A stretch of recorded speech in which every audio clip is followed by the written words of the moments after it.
中林读中电子创意学会今天向媒体推介他们研发的水灾警报器。这个警报器架构非常简单，用2根铁质筷子当探测针，利用水会导电的特性，达到预警的效果。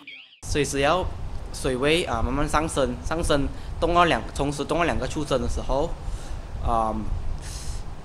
因为水会导电，所以2个触针就会通电了。通电了。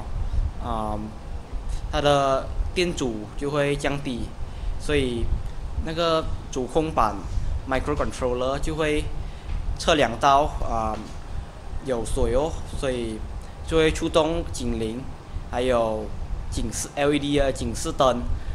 只要警报声响起，警报器也会发送信息给校长或学校工作人员，让校方能及时应对。更重要的是，这个水灾预警系统的价格不高，整个系统价格大约是300令吉。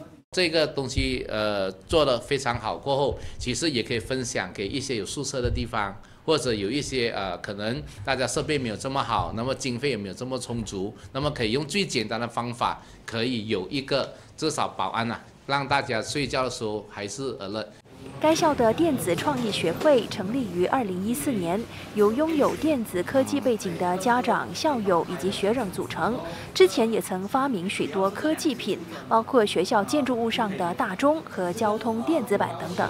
NTV7 槟城采访报道。